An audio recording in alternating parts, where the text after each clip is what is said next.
Pac-Man's a bad guy? Pac-Man is not bad. I created him to bring joy to all the people of the world. They have brainwashed him. Deep down, he's kind, gentle. Someone you can tell your troubles to or grab a hamburger with.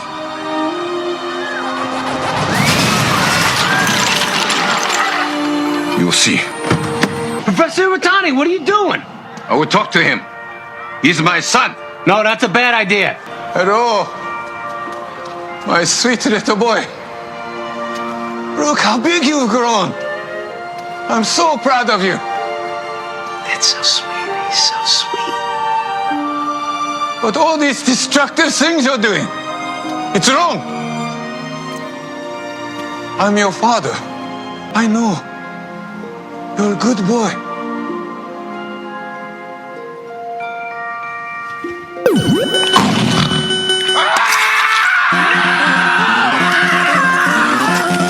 Somebody kill it, stupid! From KOYR Studios in Minneapolis, Minnesota, it's Arcade Radio.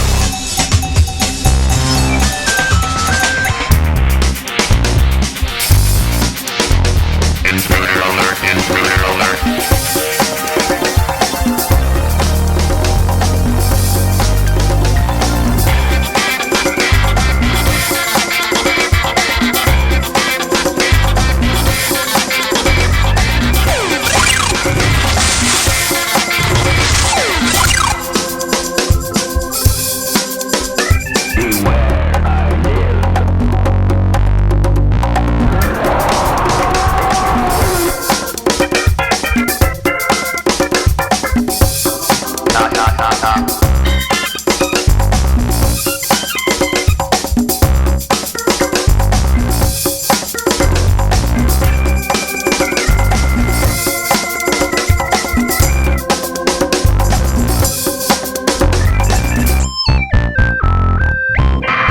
That was some twisted Pinocchio Geppetto stuff right there. Welcome to episode 12 of the Arcade Radio podcast.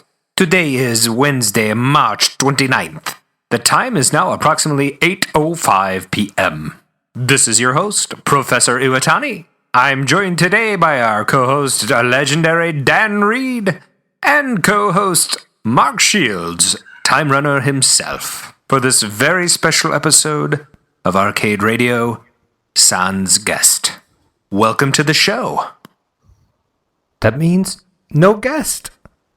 That freaked me out. I like how you did that without moving your mouth, Adam. I know. That was creepy. I'm pretty good at that. Should accidentally play that intro like on another episode. I'm hoping you archive these. We're going to get a fucking cease and desist because Adam has to play Pixels on the intro. I don't know. Did they do that to audio? I'm not sure. Oh, sure. It's very good, yes. It's very, very good. It's okay. He can just keep submitting it until they accept it. I agree with that very much. Or we can do a verbatim, reenactment of it somewhere. Ooh, a play. We should do a play of just that scene. Yeah, I chopped it up pretty good. I don't think anybody's gonna care. Nobody's cared so far. We play clips. It's it is what it is. It is what it is. It's not like we're playing a whole song or something. We didn't play the whole movie. I mean, that was in trailers too. So you're right. That's right. You're right, man. Should I get closer to this? Is this good? That's real good. You sound great.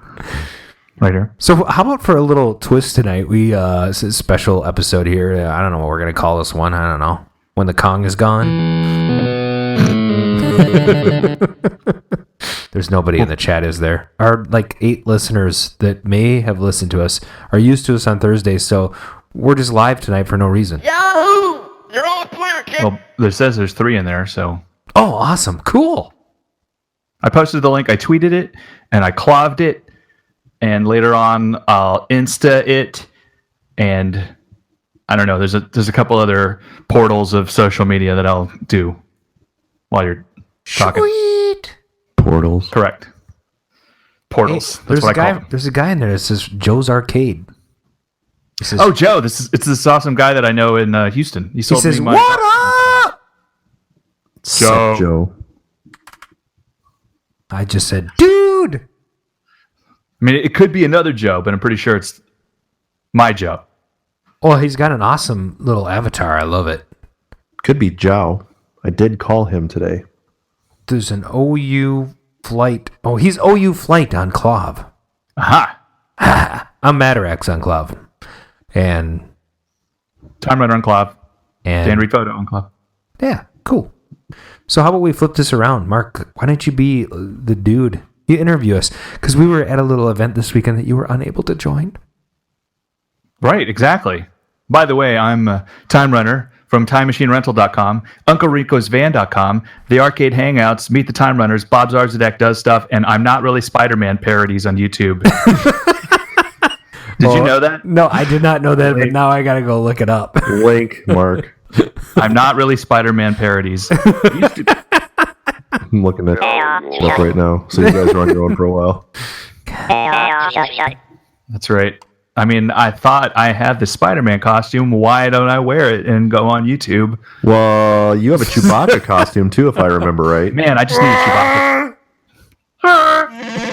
Chewbacca. Okay, so let's wait. We don't have a Be Our Guest. We're not going to play that since you guys are my guests. Oh, yeah, we could totally do that. Because I love that part. That's the part where I rub my hands together. Let's see. It. Quiet on the set.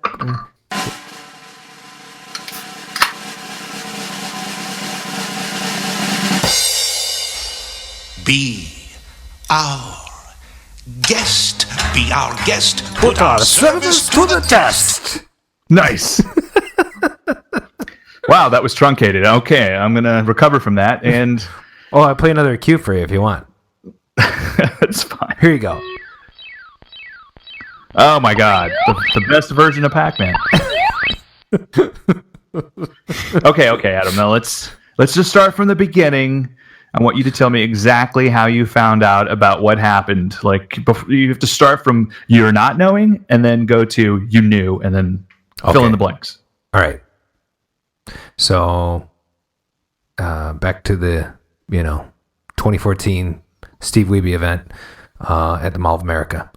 It's pretty simple. Chris Grapp, head of the experimental marketing department over there, and maybe the only guy in it. I'm not really sure, but That's a pretty made-up title, dude. I love that. Yeah, it's on his business card.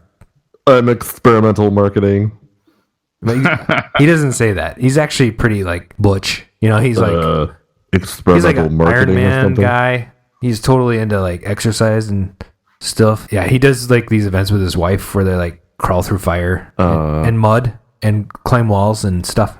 Has he invited you to do any of these things yet? No, but he did. But he did call me up one day. He's actually contacted me on Facebook, and he says, "If I was to get Billy Mitchell to come to the Mall of America, could you maybe hook me up with a Pac-Man machine?" And that's how it started. How did he do that? Did he call you? Did he tweet you? No, it was on Facebook, dude. He's like a messenger. Oh, Facebook Messenger. Yeah. Okay, I see what you're saying. Which version of Facebook? What's the name of this thing that he used to contact you with?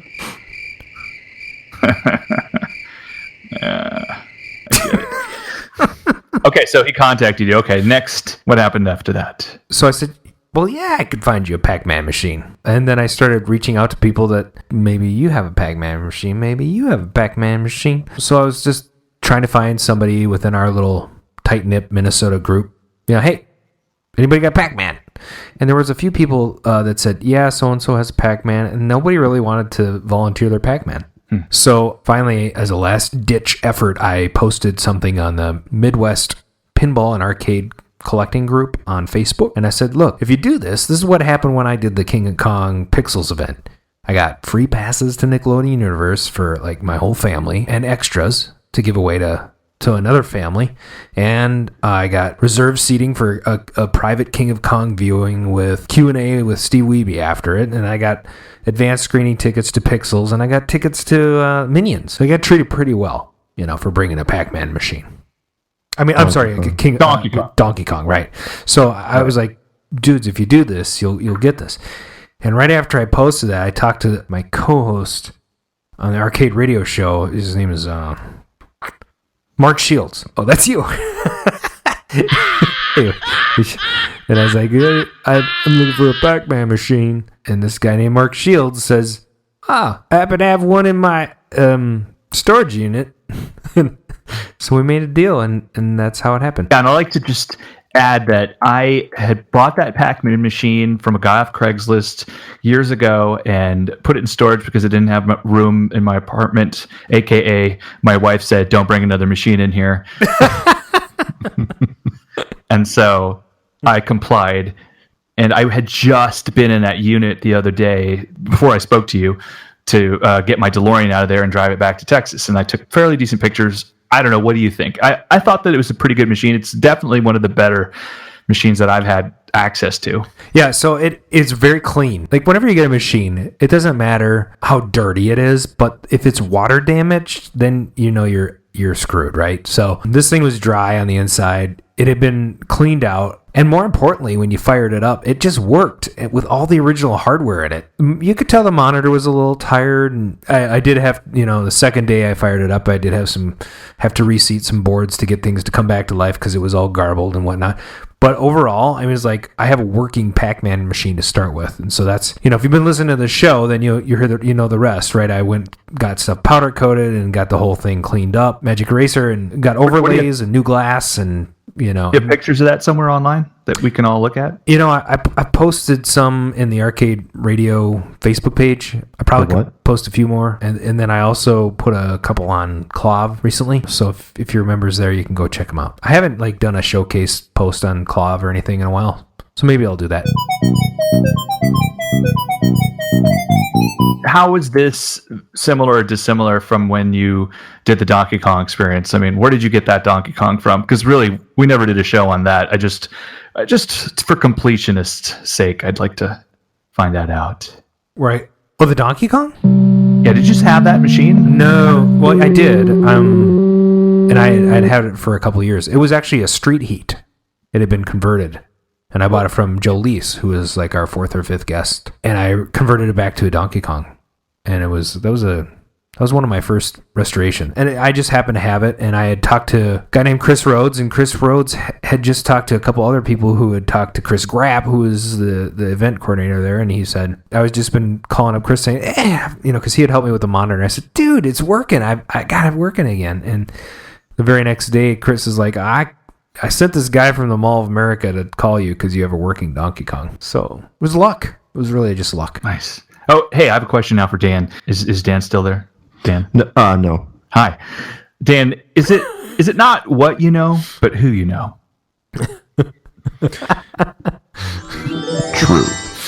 True. Yeah, I'm going to accept that as your final answer.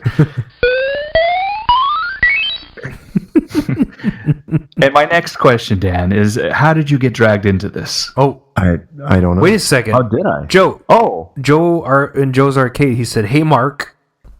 Yes. I don't know if he's going to ask you a question or if he's just saying, hey, Mark. Oh, I'll respond to him. I will say, hello, Joe, and hello, Paul. Paul. Yeah, Paul, welcome to the Paul chat. Jure? Digging it. Just got a text from my fiance, Christine. She's in Chicago. I hope she's listening to the show. Ooh, She is not. I told her it's on. My wife is also not listening to the show. My wife is also not listening to the show. In fact, she's probably upstairs rolling her eyes at me. Okay, so let's move along here. Give me a breakdown of the preparations leading up to, but not including the day of the event. So you've mentioned that you got your machine powder coated and cleaned up. Is there anything that you had to do unusual? Like, did you have to? Oh yeah, there was. So the take day, out insurance policy. the day before the event. So I'm supposed to be bringing the machine on Friday, right? The event's on Saturday. So I'm bringing the machine on Friday, and I wasn't happy with how the monitor was working because I was playing it off and on, just making sure that the thing worked, and the screen would jump, and it's a 4600. So I don't know if you guys know anything about the 4600 monitor. It's a Wells Gardner 4600, and the 4900 was really the pinnacle of Wells Gardner monitors, if you ask me. Before the K7000 and all that stuff, it was sort of the more solid of them. The 4600 has a great picture. but it also has 2 riser cards. And I don't know why they did that. They must have been trying to keep the heat off the board or something. In addition to the electronic board that controls the monitor, there was 2 vertical boards that snapped in to that horizontal plane. And they could loosen over time, or the components on them get old, and you just get weird connections and things start to jump. So I would be playing Pac-Man, and he would be like, I called up Chris Rhodes, who I don't know. We mentioned him on the show a million times, but he's like the monitor god in Minneapolis, right? So I said, Chris, look, if you got time, I know it's short notice, but would you have time on maybe Friday to look at this thing? So brought it over to his house, probably around noon. We started pulling the whole thing apart, and then he rejuvened the tube, which took some effort. And I don't know if you guys ever seen a rejuvenation on a tube before? You hook this thing up it heats up the pins, and it cleans off the color guns. The cool thing is that it was making the picture better, but also Chris whacks on the end of the tube with a screwdriver. And then the Pac-Man board's resetting when he's doing this because he's got the machine on. He's got the rejuvenator hooked up to the back, and he's like pulling it off, and he's like whack, whack, whack, and the Pac-Man's just rebooting, and if it wasn't anybody else, I'd be freaking out. But I trust Chris, and at the end of the day, and literally at the end of the day, it was like midday, 2 o'clock, 2:30, something like that. We had a perfect picture. He had recapped the vertical boards in the 4600. He had reflowed all the solder joints on the bottom, rejuvenated the tube, had everything back together, and we burned it in for a good hour and a half, and then I hauled it off to MOA America. You got like 3 feet of air that time. That's awesome. So I know what to do if I ever have a monitor problem. Chris, they were just talking about Chris yesterday on the Arcade Hangout, so I don't think I've ever met him. Really? How's that possible? Yeah, I don't know. He's like pretty prominent. I mean, like he's the first person I met in the hobby that had like a full room of arcades in his basement, and that was, I don't know, 10 years ago or something. He was actually kind of like, I actually looked at Chris's basement, and he was finishing up at the time Missile Command, and he had been working with Rich, and ultimately it ended up being Take Man, who did the powder coated Missile Command reproduction, and that came from one of Chris's scans. In addition to being like the monitor man, Chris has scanned so much artwork for community, including Atari Football, Missile Command, and just tons of other ones that I can't remember right now off the top of my head. It's interesting. There's definitely sort of just an amazing amount of arcade talent that's in the state of Minnesota. Yeah, and I don't know if that's why, but if you look at like Minnesota Craigslist, there's virtually nothing worth buying. And you never see on the Midwest group on Facebook stuff go up for sale. You see Ohio, Indiana, you see all these other states, but you never see Minnesota. Like there's nothing ever coming up for unless it's like Steve, right? Down in Mankato with his little stash. But nobody's putting anything up for sale. We have a lot of collectors here too. I mean, I know for a fact Brian ninjas everything that's on Craigslist. You know what I mean? He's just really good at that. Mr. Paradise Arcade, who was involved with this weekend, by the way. Yeah. Oh, interesting. Okay, that's cool. I'll have to try to work that in here. Okay, so let's move forward chronologically here, guys. It's event day, and did you sleep well the night before? Did you use a body pillow? Come on. Share I with stayed me. at the Radisson Blue with my fiance. We had a nice, quiet night. So she was sick though, so we just kind of watched TV, and I hooked up Raspberry Pi and played some Nintendo games, and then we went to bed. Dang, the Radisson Blue is fancy. It's nice. It was nice. It's interesting. So, is that your first time you've stayed at a hotel while living in the same city, or does that happen before? No, I've been to conventions and all kinds of stuff like that. Oh, I see. Okay. Yeah. I'm gonna guess Star Trek. I've never stayed. You dress like a freaking Klingon. Admit it. No. Starfleet officer, captain. Okay. So this is for both of you. This is the day of the event. I want the play-by-play, and this is specifically for Dan. I want you to interrupt Adam every time he mentions something that you saw, like from your observer standpoint, and share your thoughts by interrupting, because I love that. I'm not really sure. You want me to start? Is that what you're saying? You're gonna have to start, and then Dan's gonna have to interject. I'm not sure I follow here. Those are the ground rules. Well, you don't have to. Dan does. Right. But just start talking and I'll interrupt you. That's what he's saying. Yeah. Is So that the good sound? I don't know. Okay, you woke up. Go. Oh, so I woke up and at like 9:30. 9:30? What? Wait, I thought Dan was supposed to interrupt me. Oh, sorry. Okay. So then at 9:30 I went down to. The funny thing is like I'm trying to set up the machine that morning, right? And Dan keeps texting me. He's like, "What's the plan?" Come on. No, like seriously, 9:00. What's the plan? I'm like I'm like walking from my hotel room to the rotunda where my machine has been stood up. Rotunda. And I'm getting these texts. And I'm like, I can't text and walk and hook up my machine at the same time. So I'm like, I'm getting tools. I'm doing this, and I had to go to security, and they had to bring me down to the bowels of the MOA, get my tools because they locked them away for the night. So I had my degausser and I had my toolboxes and everything just in case anything went wrong. Because, oh, by the way, Billy Mitchell is coming to this event. He's going to play on my Pac-Man machine. So I'm just hoping the thing will run the whole time, right? So I get down there, set it up, and it was pretty uneventful. I got it running at 9:20, and it ran till 5 o'clock without a hitch. Yep. I put it into position, turned it 3/4 towards the audience because they didn't know how to set it up. I said, "Where do you want this thing?" They said, "We don't care. Just put it anywhere you want." I was like, "Really?" So I'm going to stage my machine. So I was thinking of the audience, and I thought, well, I'll turn it 3/4. That way they can kind of see him play, and he can just turn away and talk to him when he wants to. So I put it up there, and boom. So no interruptions from Dan so far. Well, I don't have anything to do with it yet. It's the Arcade News with John Reed. Fucking Nintendo Switch. You guys want to talk about this? Does that help you? Yeah. We have a few more people in the chat. Andy Baldwin. That's pretty good. Andrew Baldwin's in the chat? Yeah, Andrew Baldwin. I like your movies. You're not the best Baldwin, he's but one of the brothers. Andrew Enclave. Yeah. So I think didn't I just sell him a journey board?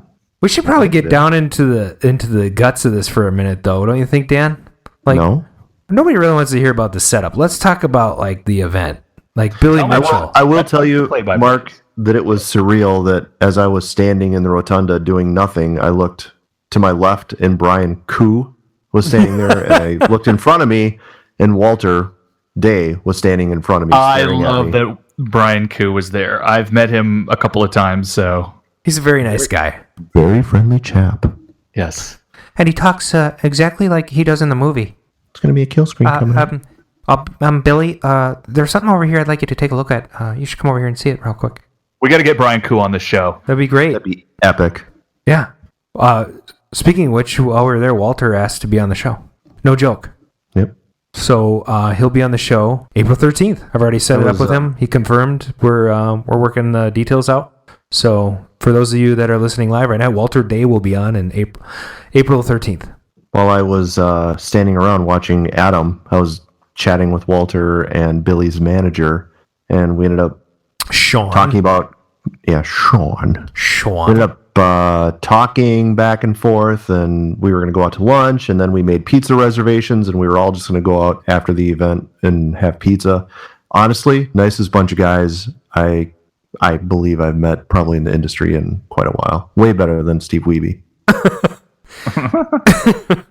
No offense, Steve, because also No, We Steve, still love you, Stevie. Yeah, Steve but I is- didn't get to hang out with Steve. It was more like a little meet and greet thing. But I'm just saying, it was just kind of surreal. Steve Wiebe will on the show too. Also, towards summer. So Summer. Yeah. So for those of you dedicated listeners, we're gonna have some fun with those two gentlemen.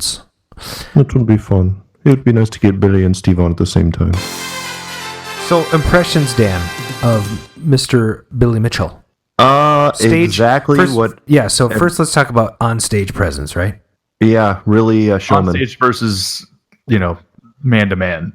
Well, I'm going to give him some credit here right off the bat because he came out from wherever he was, downstairs at the Mall of America, walked right into the crowd and started shaking hands. He was in the aquarium area? No, they said he was in like a no. He was in the green All of room. them, down in that area though, that's where they stage everybody. So if you're near the rotunda and you go down the hall, There's like a little secret staircase there. That's kind of where they stage people. Oh, It's cool. I always it's wanted to go opposite down of the sea life thing.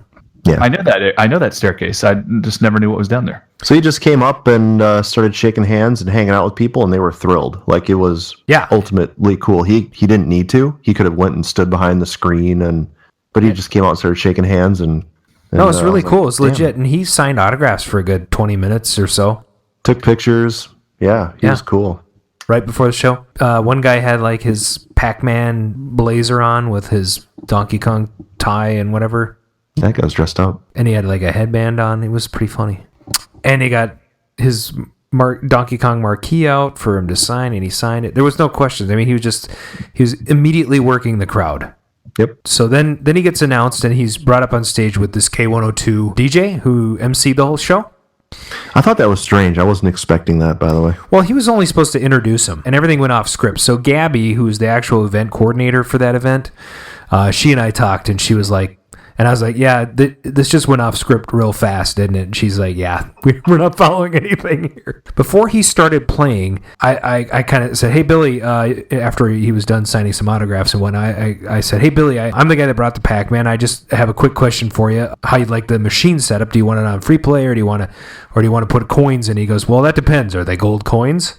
And I said, well, as a matter of fact, they are.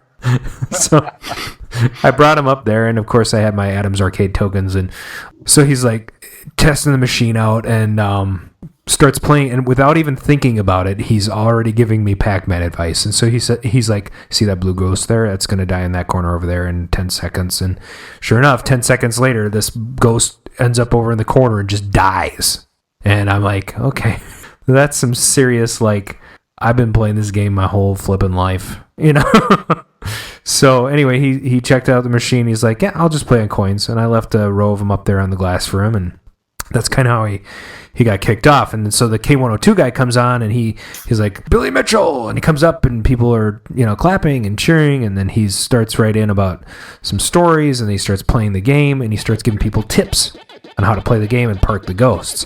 And I'm not kidding you. About 20 minutes after he was done with his first set of tips and tricks, the K102 guy went and parked Pac-Man in a spot where none of the ghosts could eat him. So he was like teaching people how to play the game on stage, and the actual MC was able to learn and park Pac-Man. So that was pretty cool. The radio guy did this? The radio guy did that. Yeah. Did Billy? He did surprisingly well. Billy taught him how to do it. He showed him how to do it, and then 10 minutes later, this guy's up there parking Pac-Man. No joke. Oh, dang it. It was pretty cool. Move. Meanwhile, Walter and Brian Koo have sat themselves down in the audience, right? Just nonchalantly. And people are like pointing to him going, that's Walter! That's Walter! And there were several people out there from the Weeby event that I recognized and reintroduced myself to. By the way, I handed out a bunch of arcade radio stuff for us. And it was just interesting to see a lot of the same guys show up to this event. It was quite enjoyable. Oh, and as far as like my opinion of Billy on stage, yeah, absolutely. Like every piece of arrogant film you've ever seen Billy in, that's who he is on stage.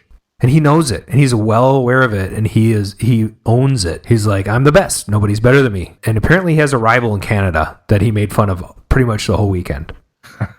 So Billy Mitchell Canada version. Okay. Now, as soon as he was off stage, maybe jumping ahead a little bit here, but as soon as he's off stage, Dan, what did you think? I don't think he was the same guy at all. You could tell he shifted, like ultra nice. He wasn't doing the showman thing. He was just there to talk to you and hang out. Really kind of, again, took me by surprise. Yeah, and by no means was he like Minnesota nice. He was still very aware of the fact that he was there to be adored by the crowd. The all-around most seasoned person in the hot sauce chicken wing industry? Yeah, for sure. Me. But he was like, he would tell me stories and things off stage that he wouldn't say while he was up on stage. And so that was kind of fun because you really get to see the different side of him. And I kind of called him out on it. By the way, his wife was there, and it's the first event that she's been to in public with him, besides what you saw of her for the brief moment in like King of Kong. So I snapped a picture of them together. He's like, well, she'll never want to be on camera. And I was like, well, and I just said, would you mind if I took a picture of you and your husband? And she's like, no. She got up and she goes, well, you proved me wrong. So we went up and by the backdrop, and I took a picture of Mr. and Mrs. Mitchell. That's awesome. When are you going to post that picture? I'll put a whole bunch up on. I'll make a post and put them up. Put them on the Arcade Radio. That way we can get some people to like our. Yeah, we'll put them up. We'll put them on the Arcade Radio Facebook page. Yes. Maybe even Dan will like the page. No. He'll get a proxy to do it. We should like create a fake Dan Reed. Oh, get out of here! Oh my God, yes. Do you guys know what? I have a picture of when he's like 10. We should put that on there. Get out of here! and really bad photography. Surprisingly, Mark, that's why I was there. Remember how we talked about the funny Craigslist ad that? Oh yeah. Oh, yes. Last week's episode we discussed that, didn't we? Yeah. So that turned out to be true. Let's recap that real quick for people that are listening right now. Yes, please. Go ahead, Dan. So last week, Craigslist ad pops up and says something along the lines of looking for an. Oh my God. Are you done? Go ahead. I want to. So Craigslist ad pops up, says something about looking for a local arcade collector for a documentary, right? I think we talked about this. Yeah. And so, and they're looking for the games that were in the Life magazine. Right. And looking for the 6 games. And turns out Brian from Paradise Arcade Shop was the first person to answer this ad. Right. So more importantly, what's the ad for? It's for an arcade documentary. But it's more than just a regular 2-hour documentary. Well, that's all that's been said publicly, so I don't want to say too much. If they didn't seem very forthcoming about what they wanted to do. Everything we. Oh, I think they want you to know it's a TV show format, so it's going to be an hour by hour thing. Yeah. So it looks like they're working on a pilot. So probably hearing it first here. I'm not sure, but absolutely. So Walter Day, Sean, who is Billy's manager, gets a hold of Brian. Walter Day's. Yep. Huh? He manages both Walter and Billy. Right. So putting together a documentary, Brian gets involved. He's going to sell them a Defender. If you guys haven't been to Paradise Arcade Shop, dude has a shop full of arcade games. So no big deal. You can easily sell a Defender to this guy. But they work out a deal when they figure out what's really going on with the situation that Brian is going to be in the show. So it works out for everybody. Brian gets me involved because if you guys don't know, my background is photography and videography and video editing. So Brian's like, I know a guy, I'll get Dan involved. He'll do your shooting for you. We'll meet you at the Mall of America. So that's kind of how I got involved with the whole thing. But yeah. Yeah. So in addition to them, so Walter and Brian were not invited to the event. It was Billy Mitchell, Minnesota State Lottery. Really should say that. It's a Minnesota State Lottery Pac-Man event, right? They have scratch-off cards, which actually are pretty cool. You take, you find your Pac-Man start point, and then you scratch off the maze, and you try not to hit any ghosts. And if you, eat a cherry or, whatever, you get to a point value and you win money. So it's kind of cool. And if you bought 4 scratch-off cards for $5 each, you got a free Pac-Man t-shirt at the event. And Billy Mitchell was exclusively invited to this event. Namco created posters with his name on it, 6-foot posters. So all of the memorabilia and everything was sponsored by Namco, ultimately. Minnesota State Lottery, Namco, Billy Mitchell. So Walter and Brian were just kind of there along for the ride. And I think Billy, at one point... back up. They were there for the filming of the TV pilot. Right, but... Walter was not supposed to be on stage. That was not part of the plan. In fact, did Brian Koo go on stage? No, but when I had talked to the event coordinator, they're like, "Yeah, Minnesota State Lottery, Namco, they really just want Billy," and that's how I had heard it. Billy's an advocate for Walter, so he got him up on stage. Walter did his thing, and he's preaching the ways of Billy Mitchell and arcade games and classic arcade games, and being Walter. And it was just really fun to see him on stage get light up. Yeah, it was just unbelievable. So did Brian Koo eat food that somebody else had prepared? It's funny. first thing I said was maybe, because by the time they had come around, it was like noon or 12:30 or 1, and I was getting hungry because I hadn't eaten really anything. It's like, well, I'm gonna go grab a bite. Do you and Walter want to grab a bite for lunch? And oh no, Walter and I had a real big breakfast, so we're not real hungry right now, but maybe a little later. And I was like, okay. And so no, yeah, we didn't have any lunch together, but then we had planned this pizza thing for later. Man, the man loves his food. I'm telling you right there. So as part of this Craigslist ad, the next day, Sunday, they were planning to shoot at Brian's location and do this whole the Defender thing. And we discussed this a little bit off the air, and I think it's okay for us to talk about it a little bit because really it's going to do nothing but promote the show that's coming up, right? Theoretically, yes. And hopefully, it will get some traction and we'll have a new entertaining documentary style event with Walter Day and Brian Koo and Billy Mitchell. Yep. So, which will include, Brian and Susan Armitage, from Paradise Arcade. So that'd be kind of cool too. Yeah, that's pretty cool. I mean, Sunday, it was just Brian, Adam, me, Billy Mitchell, Brian, Walter. That's it. Hanging out at Paradise Arcade Shop. Pretty freaking cool. And so Billy brought hot sauce and signed my King of Kong poster. Just really, I mean, and just happy to answer any questions I had. Yeah. Just answered over and over and over. Anything. Wait, did you ask him about his how he felt about his portrayal in King of Kong? Oh, for sure. No. In fact, I asked. I think we asked him about that the day before. Yeah.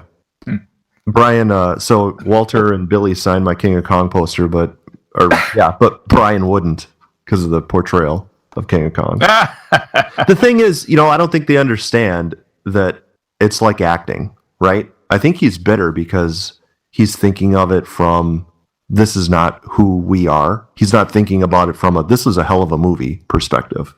It doesn't matter who was good or bad. That's not the point. No one really thinks Billy Mitchell is bad. Well, they did for a while, and he talks about that. And we had a big conversation about it at the show. Billy was like, yeah, he was treated very badly for a good 10 years, And that would have been like up until last year. Yeah, I mean, seriously, for the last 8 to 10 years, Billy Mitchell has been vilified by that movie, and I think that some of that may be brought on by himself. Certainly the director had something to do with that, a lot to do with it, especially if you talk to Billy, he'll tell you.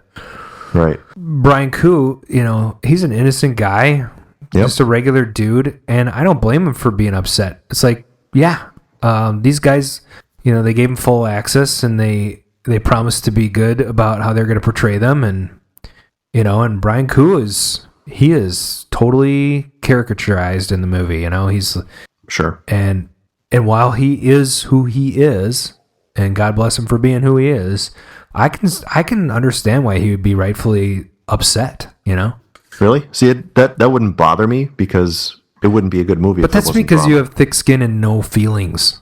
No, it's I mean, you got everybody's different. He's a sensitive guy. Sure. I always think of it like if this movie is going to make money, there has to be drama. I think that's why Chasing Ghosts didn't do well. But see, Chasing Ghosts is a documentary.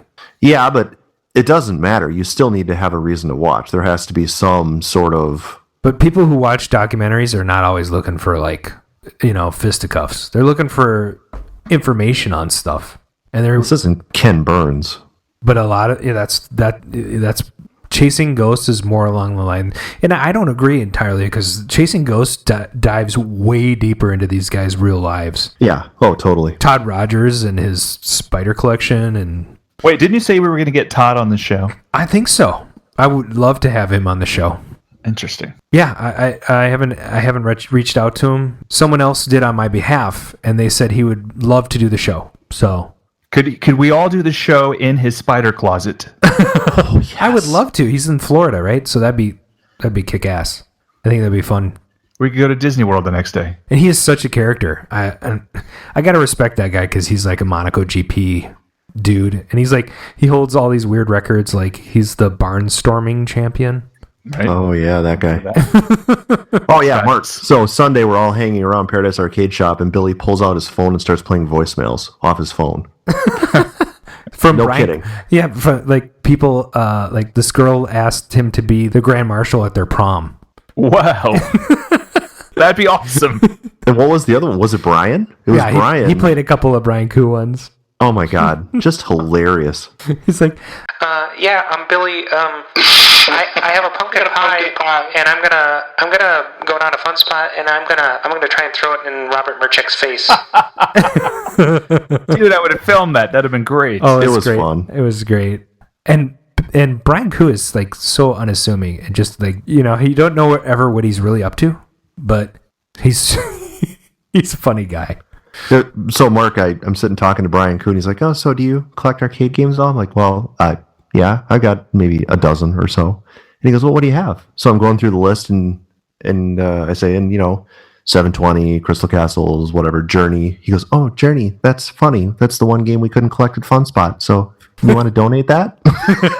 You want to donate it? Do I want to donate my Journey? No, but.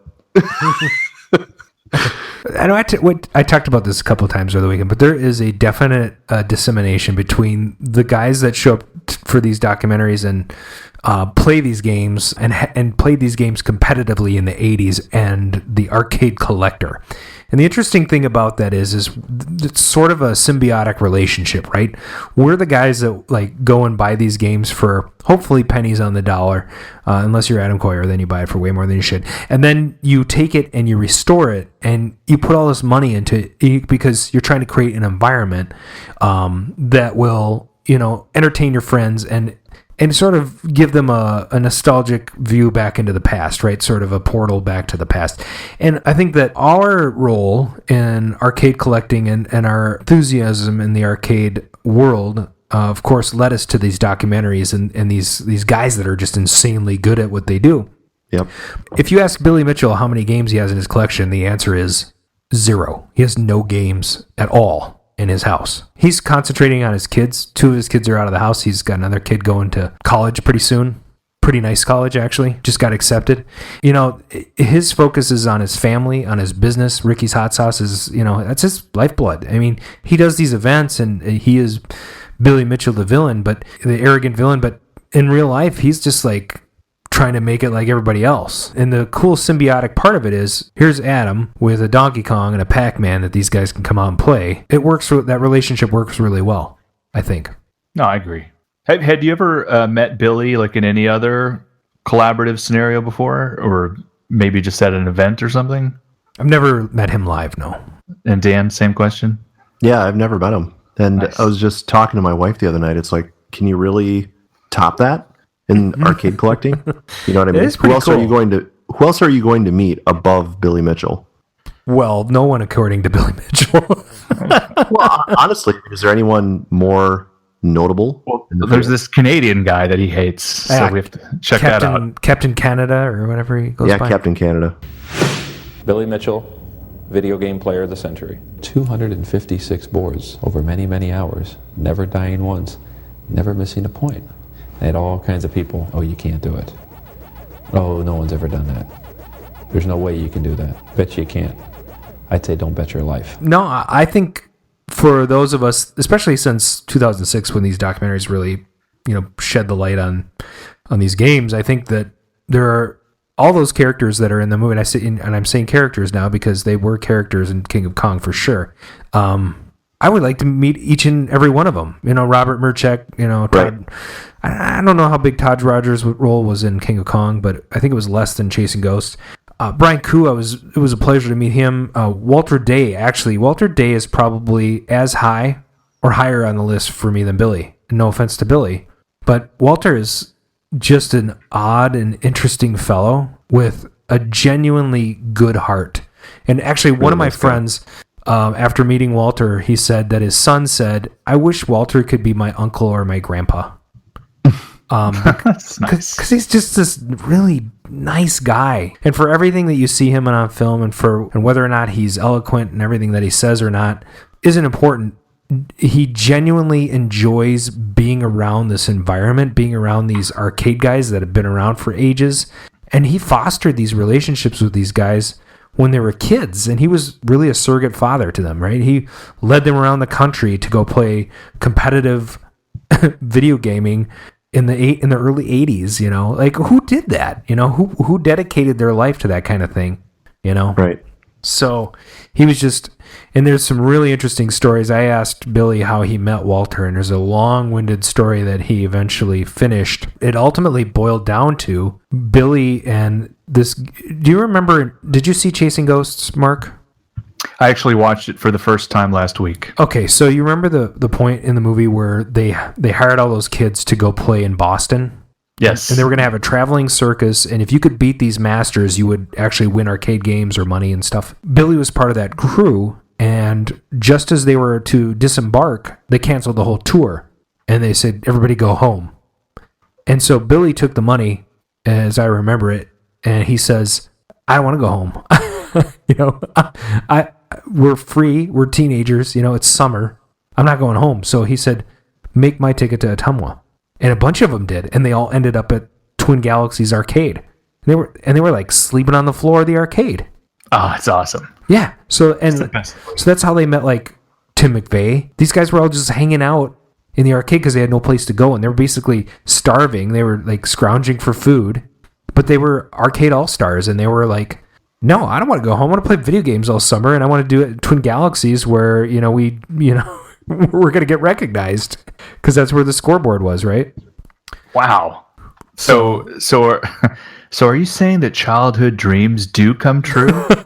They did in the 80s. If you jump a train and go to Ottumwa, Iowa, apparently. So, interesting thing is, Walter must have seen something in these kids and, you know, treated them like normal human beings. And so they all stuck around, and Billy and Walter became really good friends. And there's way more stories that followed after that. I mean, that story that I just told you in like 3 minutes was a 15-minute story by Billy with tons and tons of details that if I were to tell on the show, it would be interesting, of course, but I want to get them on the show so they can tell that story. Right. I'm telling you the abridged version right now. I'll accept that. Hey, so can you come up with like some of what do you think the best things were, and then what are the worst things about the event?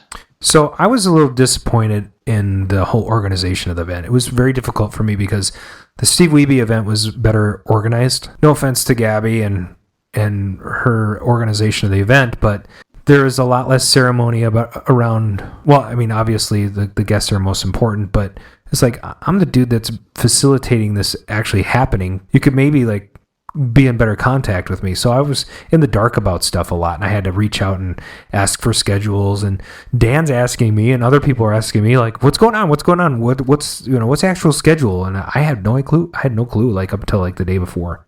So that was really frustrating. And then just anticipating, and I was pretty confident in the machine's workings. So, but there's always that thing like, what if it breaks? It's not like you brought a backup Pac-Man machine with you. No, I did have some people lined up that I thought, you know, I call and I had an extra board and I had my tools and stuff, but you just never know what's going to happen. So I was just really glad that it went really smooth. And as far as the best things that happened, I have to say the fact that they invited Dan and I to come to the shooting the next day and get to know them a little bit better, that was probably the highlight for me. I don't know. What about you, Dan? I was really surprised by the turnout of the Arcade Radio podcast fans. I shook a lot of babies and kissed a lot of hands. I signed a T-shirt and a poster. There were people everywhere. I was signing shirts and signing posters and hanging out and people were giving me grief, and it was pretty cool.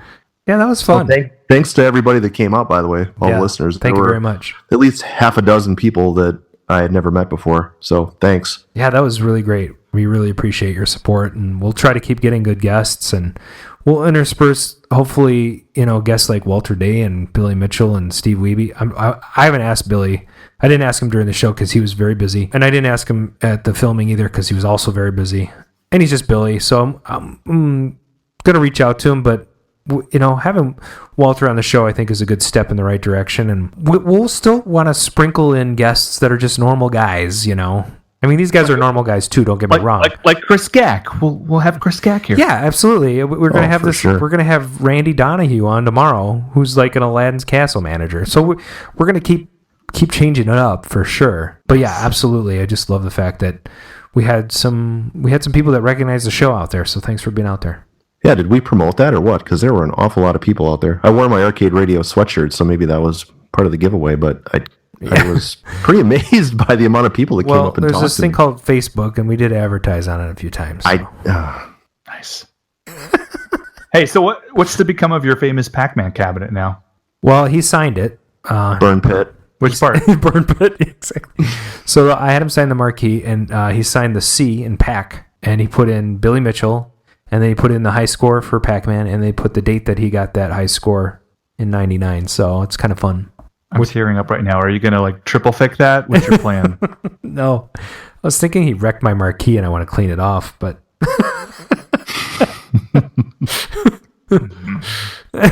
No, so now I have a Steve Wiebe signed Donkey Kong and a Billy Mitchell signed Pac-Man.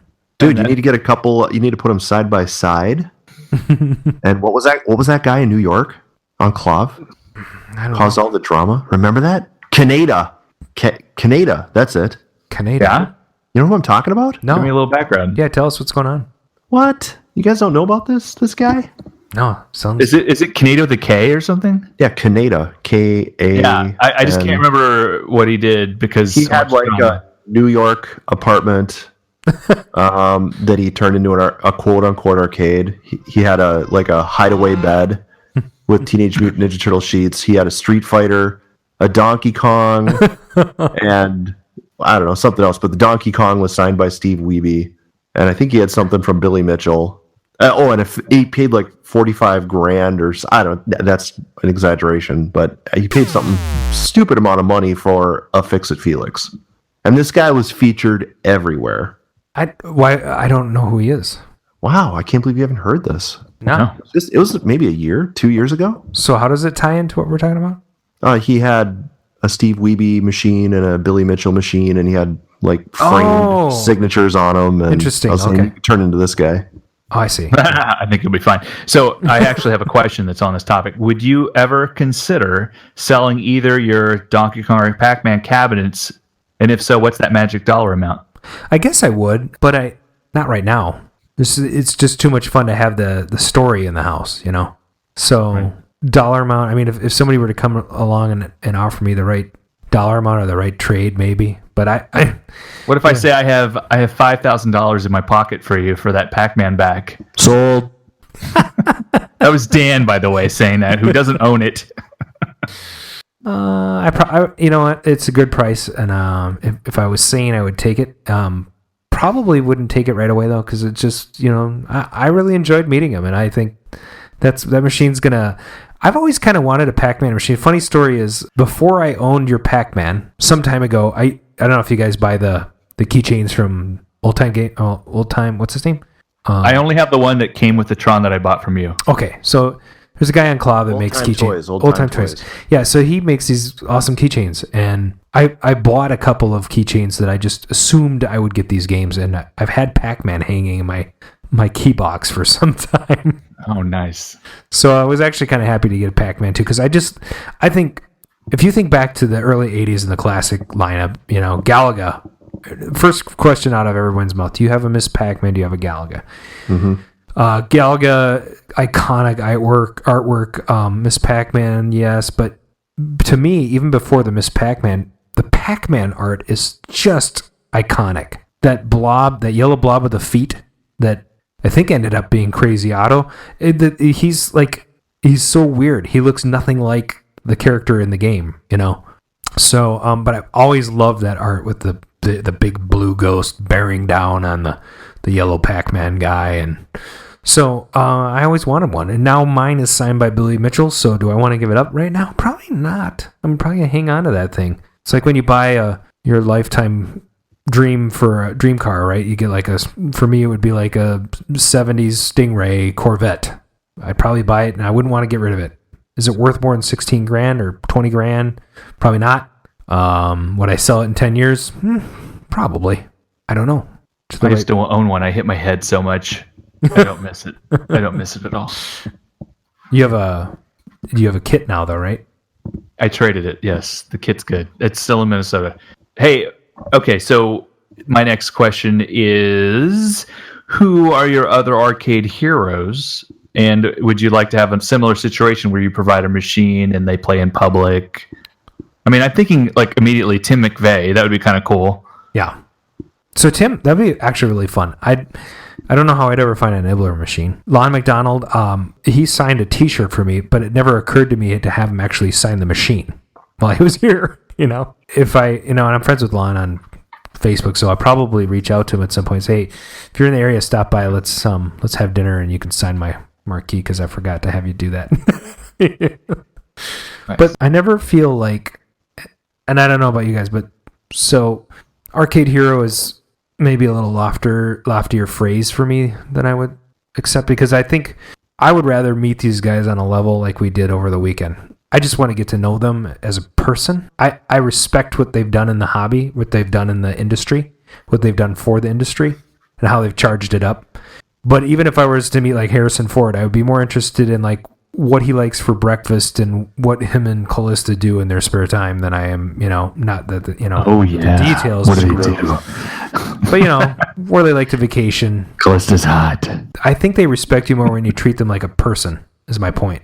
Oh, totally. Wait a minute. Harrison Ford is married to Callista Flockhart. Flockhart, yes. That's disgusting. What? He could do so much better. What? She's she's disgusting. Oh, get off. I think she's pretty nice. I know what you're talking about. I think it just puked in my mouth. Callista, if you're listening, I still like. Ally McBeal. Hey, Dan. That was it, Ally McBeal. Oh, gross. Oh, I never watched that show, so maybe Gross. I don't. That's probably why you don't like it. Hey, Dan, I have a question for you. Okay, so here's my question: back rubs, Swedish or deep tissue? Happy ending. See, now we don't know how to Asian. that. Humanoid must not escape. Intruder alert, intruder alert. All my questions now are completely absurd. Adam, when you shake someone's hand that you admire, do you wash your hand right away? Yes, I do. Actually, I'm like Monk. I get my little bottle of I'm with you, Adam. disinfectant. I'm Get my disinfectant out. And we're actually at my last and final question. Dan, and Adam, this is both for both of you. Are there any games that you think that you are good at that you could give Billy Mitchell a run for his money? No. Actually, every game that he ever plays. There's a great story here. Kangaroo. Dan, you tell the story. Where he was just decided to randomly play Kangaroo. Yeah, so first thing he says is, I hate Kangaroo. This is the worst game ever. I've never made it. Then he walks over and fires it up. Yeah. So were you at Uptown? No, this was at Brian's Paradise Arcade. So he's like, okay. So he walks over to the machine. And he's like, I hate this game. I never make it past the first level. And then he's playing for a couple of minutes. People are snapping pictures of Billy Mitchell playing Kangaroo. Because apparently it was it Midway who did? No, Atari. It's an Atari, but it's licensed by another company. Yeah, so Atari did Arabian. Apparently, it was Atari's answer to Donkey Kong, and it did not do well. So, because it's a platform game, whatever. And he was saying, the thing I wanted to do most in this game is climb up to the top and then punch that little kangaroo at the top. And so, so he's like telling us this story, and then all of a sudden he's like, "Wait a minute, I guess I've never made it past the second level now." And so now he's playing. and then he'd die, and he'd be like, "What the hell?" I mean, he was just like your average gamer. He's like, "That's bullshit. There's no way. There's no way I died there." It was pretty funny. But yeah, that was great. So games that I would play against anybody, I am so actually very terrible at most of the games that I own. I mean, like I don't think I've ever gotten more than 90K in Donkey Kong. I 140K in Tempest. Pac-Man, I don't think I've even gone for a record. Miss Pac-Man, 173,000, I think, in 10 points or something. And so I don't have like world record stamina for these games, and I'm better than probably most of my family and friends are at them. But to take on any one of these guys in one of these games would just be like, yeah, school me, because I suck. Wow. Dan? Joust. That's my jam. Nice. Could you do a marathon joust? Because I only like in joust, I'm like, I think 70K is my highest. I can definitely beat that, but I don't think I could do the Lon McDonald 1 million or whatever he did when he rolled it. Yeah, but I mean, these guys, when you meet Billy Mitchell, there's something you can just like. You just wouldn't want to play him. that he's just too good. It's almost like it's an extension of him. I've never seen anything like it. I don't have that. Like, I struggle at games. Well, it's like I said, he walked up to the machine in seconds, knew where the pattern was, where something was going to die. Right. It would take me. I mean, he's been playing the games for longer than I've been alive. Right. I play him for fun. He plays him for competition. It's pretty obvious. Did he get to the kill screen?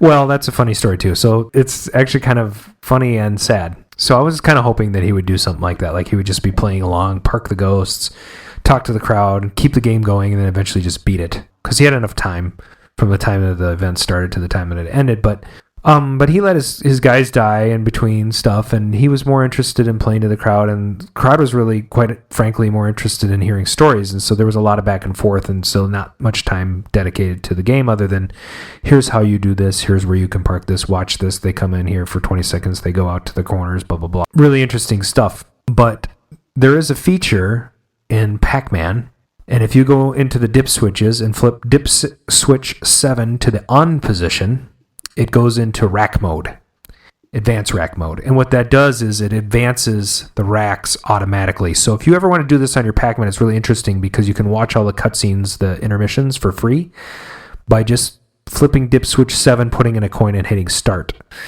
And it'll just start advancing levels. And then when it gets to the intermissions, it plays them through in actual time. And then it goes to the next screen. And about every 4 seconds, a screen advances. So after about 17 minutes, you will end up at screen 250X.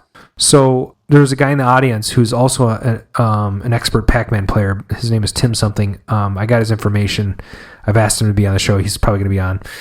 Was that the guy in the green hoodie that was up on stage with you? Yeah, he had like the hockey jersey on. Oh, I thought he was from Twin Galaxies or something. Nope. He's not related in any way. So just a fan out there.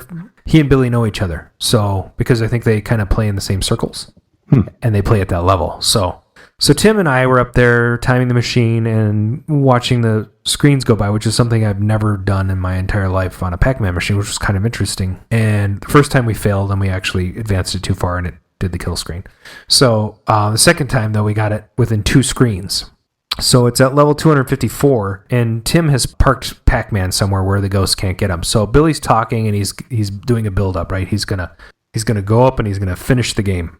So he goes up there, and he starts to play the game, and he finishes the level, and advances to another level. And so he's like, well, we didn't get close enough. Tim, come up here and play while I talk. So Tim goes up there and he finishes the level and dumps the screen and it goes to the kill screen. So Billy didn't even get the kill screen. It was actually Tim. It was still effective because Billy was more about telling you how to get a perfect score and not about actually watching him do it. So he explained on the final level that you're not actually done when it bleeds, right? And he has a whole tie into this thing, but essentially there are 9 dots on screen 256 that you have to pick up in order to get a perfect Pac-Man score.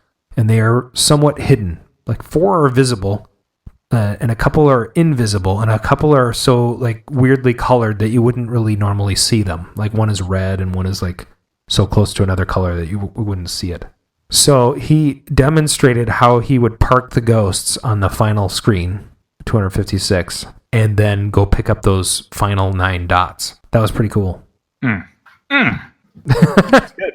Now, I have a question for you, Mark, since we're almost done here. Okay. So one of the funniest things was during the weekend, I was just so busy, and I don't know about Dan, but we were involved with the event, right? So there wasn't a lot of arcade radio broadcasting going on. There wasn't a lot of like, here we are on Twitter and Facebooks and all the things and Pinterests and whatnot. Mark, how were you keeping track of what was going on? Oh my gosh. So I had to use keywords and all sorts of things on Twitter, Instagram, Facebook. I couldn't use Snapchat. What was the other one I was using? Tumblr. Clav. And a couple other Clav. Yeah, because you were like, dude, I'm busy. I can't talk to you right now. I'm like, so yeah, I had to live vicariously through strangers basically until today. It was like very fun and like just time consuming. I was shaking hands, like Dan said he was Shaking babies and kissing hands.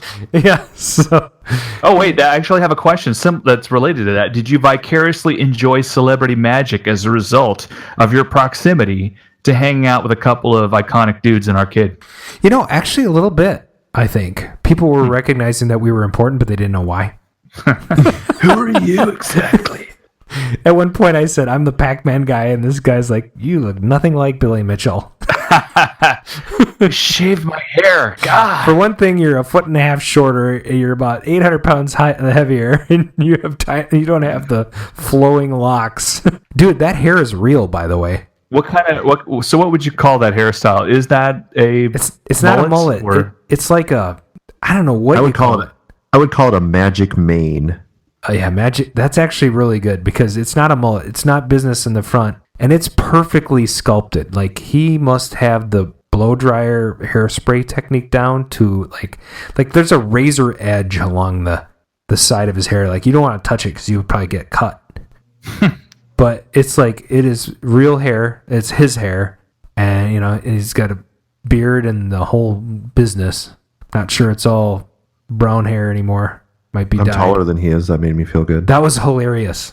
Oh my gosh! He didn't like that one bit. Yeah, he likes people to be a little bit shorter. He made him shorter in the picture. He's like, stand here. I said, okay. And he stepped forward so that he looked taller in the picture. And then Adam took the picture. He's like, see, you're shorter than me. Love it. He did that to me, and I look like 6'4". I look like Bilbo from Lord of the Rings. Hairy feet and all. I wish you were there, Mark. Yeah, it was sad not having you there. Right. Way to live in Texas. I know. I didn't do much here either. Anybody in the audience that's still listening that has a question, because I think we're going to wrap up here pretty soon. But if you have questions for us regarding the show or what they were like, pop them in there. We'll make up a question if. Oh yeah, absolutely. And but otherwise, it was just a really good time. I would do it again. It's like it's hard to say no. So if they somehow have like a nibbler scratch off game, which would never happen, that'd be cool. It would be awesome. But I would love to have Tim McVeigh up in Minneapolis. And actually, I'm sad I missed him because he was here for the Twin City Film Festival when they released Man vs. Snake. I had no idea. Yeah, I had no idea either. Oh, also, we missed the fact that Billy Mitchell just made a random appearance at the Up Down Arcade. Yeah. Well, yeah. Well, so you're supposed to go to dinner that night, but I actually had previous plans and had to drop off the game with my U-Haul and all that stuff. So I actually couldn't make it to dinner. And then they went to Up Down Arcade, and Billy signed autographs and everything there. Yeah. Speaking of which, when the event shut down, I talked to him, and he just has tons and tons of stories. I was trying to go get my U-Haul because I had actually valet parked it. What? Yeah. Wait, you got the box trailer U-Haul? No, it was a Ford Transit, it was a van. So, but I was at the Radisson Blues, so I couldn't find a spot, and I was like, I pulled up to valet, and I'm gonna valet this son of a bitch. that valet was just pissed. So I valet parked it, and then I didn't pick it up till 5:00 the next day. So, but anyway. So I'm trying to leave, and Billy's talking my ear off, and he's like, I'm going to go walk over to that other machine over here in a minute, and I'm going to get a crowd around me, and I'm going to play that game for another hour. I'm like, no, you're not. Because his manager's been trying to, round him. One thing I've learned about being around Billy for 2 days is that it doesn't really matter if you're managing him. He still does his own thing. So he actually did walk over to the anniversary edition Miss Pac-Man Galaga machine. And I don't know if he fired up the combination to unlock Pac-Man, but he was playing that for about an hour apparently, and he had a crowd around him. He did not leave the mall until 6:15. So he got a whole bunch of people in line to get autographs, and and then when he went to Up Down, same thing. People were just like, oh my God, it's Billy Mitchell and Walter Day, and a line of people signing autographs and stuff. There's some pictures floating around. So there's something. He's a unique guy. I mean, if you think about his life, what it must have been, starting out as a teenager, as a professional arcade player, right? I mean, think about that for a minute. There's a story he talks about calling up the to get his high score recorded, and it was the same story that you saw in King of Kong with some of the other guys. But he called some place up, and they said, "Well, try calling the manufacturer." No, he called the arcade guy, the arcade owner, and it's no. Why don't you try the manufacturer? So they called him. He called the manufacturer, and they're like, "Yeah, we don't do that kind of thing here," So then they sent him off to. See. And so they they sent him off to whatever, and he just never could find a place to record his scores, and part of that was tied into how he met Walter, but he eventually ended up finding Twin Galaxies via a trade mag that was being passed around in Florida. So what a unique lifestyle he lived. Yeah, so anyway, he ends up doing all this professional gaming out of this, and gets hired by these people in Boston that's going to ship him around the world, and they're made all these promises were all made to these kids. Walter is really like the grandfather of esports. These guys were really going to be competitive gamers, that were traveling the world. Right, a little early. Yeah, a little bit too early, and there's no model for them to actually make money, and none of them had managers, right, other than Walter. So nobody was negotiating on their behalf. And they did not have the notoriety that, like the Quake guys do, and QuakeCon, and all of the following events with Halo, and all these professional gamers that are just like Call of Duty masters, and and there's literal esports. These guys make tons and tons of money now in competitive gaming, and these guys pioneered it, and they make crap. They make zilch. So that being said, when this documentary or this TV series comes out, you guys need to be a part of it. So contribute, buy, watch, support, consume, spread the word. Help these guys out because they deserve it.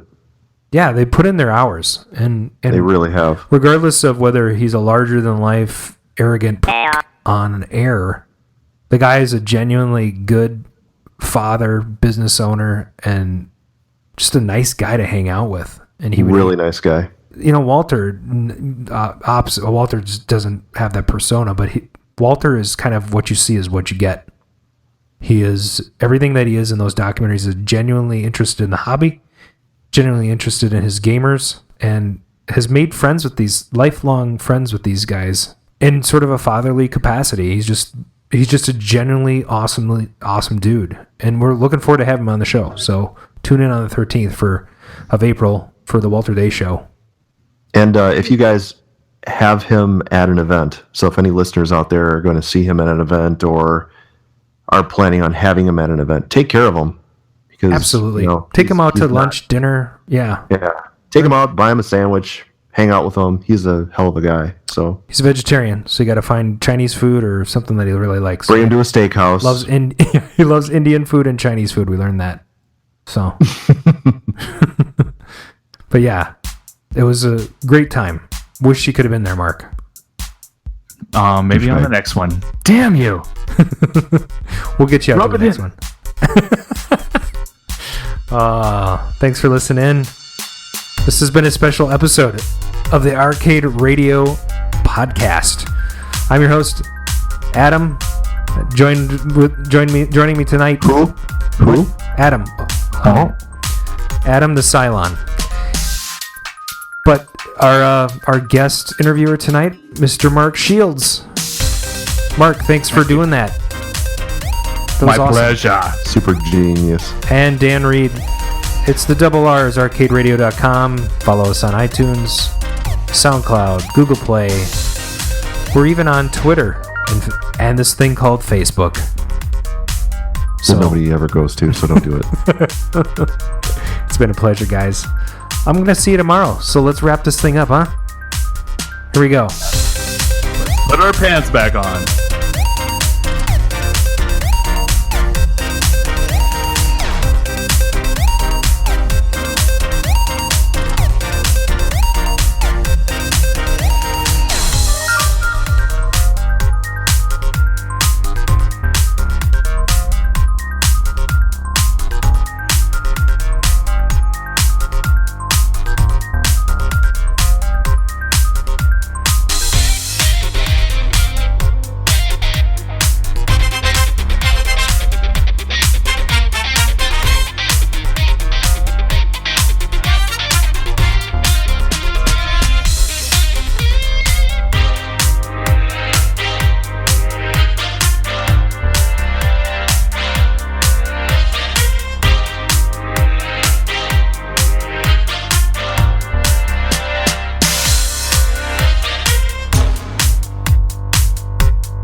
I just talked in the group chat. So did I. That was a fun show. Well done, gentlemen. Yeah, thanks. I played this song all the way through to the end. That I've never done that. I've never heard that either. I like the heavy metal guitar part. I like that the needs to be featured. farts. Is that from the Minions? It is. Yeah, I love this thing. Very nice. Bananas. All right, let's do it again tomorrow. Yeah, really. It's gonna be nuts.